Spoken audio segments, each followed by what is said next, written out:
The other day, I was staging a house. It's a small project, nothing dramatic, but I spent close to 20 minutes adjusting pillows on a sofa. Not because they were wrong, but because they weren't saying the right thing yet.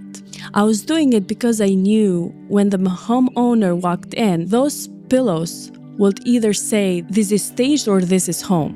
And I wanted them to feel home. And at some point, I noticed something interesting. I was completely focused. No phone, no rushing, no impatience. This is how I know I'm in the right work. Not because it looks impressive, not because anyone is watching, but because I care deeply about details most people would overlook. And I care even when no one sees me doing it. And that's what I want to talk about today. Welcome to A Seat with Anissa. I'm Anissa, and on this series I'm sharing what I'm learning while building a life and a body of work that actually feels aligned. We have talked about taking the leap, working with fear, patience, timing, designing your life intentionally. Today I want to talk about something that's often misunderstood, what it really means to love what you do. Not the aesthetic version, not the motivational quote version, but the real one. The version that I'm seeing in this journey. Most people measure work by outcomes, the finished product, the recognition, the reward, and those things matter, but they are not where love lives. Love lives in the process. For me, it's in the middle of the work, the moment when I'm adjusting how light hits a corner, when I'm solving a problem slowly and intentionally, when time disappears because I'm fully engaged. That's the signal. Not excitement, not passion every morning, but absorption. When you are doing something that pulls your full attention without forcing it, that's information. Every time the homeowner looks around and says, "I didn't think to do it this way." I had this client who felt trapped in her own home. Kitchen and dining room separate by a wall. Both spaces felt small, closed. There was a heavy feel there. She thought the solution was to tear everything out. She'll be saving for years and still couldn't afford it. So when I walked in, the solution was clear to me. The problem was that wall. It wasn't the kitchen or the cabinets or the floors. It was one wall. So we removed it. Same house, same materials, but now there was a completely different experience for her to live in her own home. And that's the part I love the most. It wasn't the renovation part, but the clarity.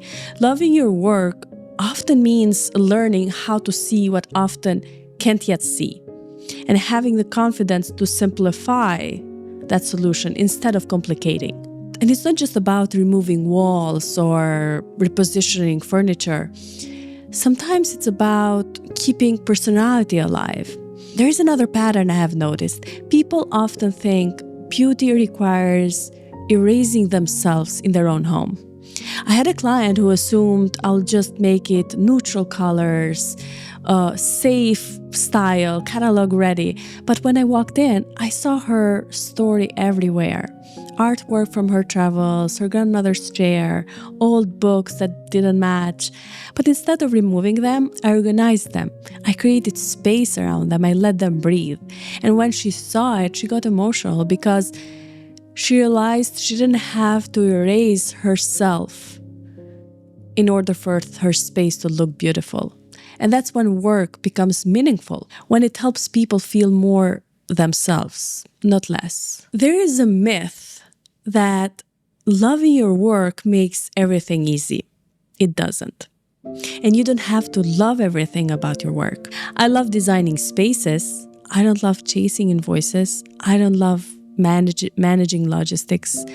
I don't love every single part of running a business, but the core work, that's what I love. There are frustrating days, but here's the difference. Even on the hard days, I still want to show up. Not because it's perfect, but because the core of the work matters to me. You don't need to love every task. You need to love the essence of what you're building. We spend so much time chasing what we think will make us happy. Titles, approvals, but fulfillment doesn't usually come from achieving. It comes from engaging, from finding something that holds your attention, something you'll still do carefully even without applause. For me, it's spaces. For you, it might be something else entirely. But here is the honest question. What do you care about enough to take seriously even when it's inconvenient? Because you don't stumble into work you love. You build it, you choose it, you stay with it long enough to develop skills and depth. And that choice is rarely comfortable at first.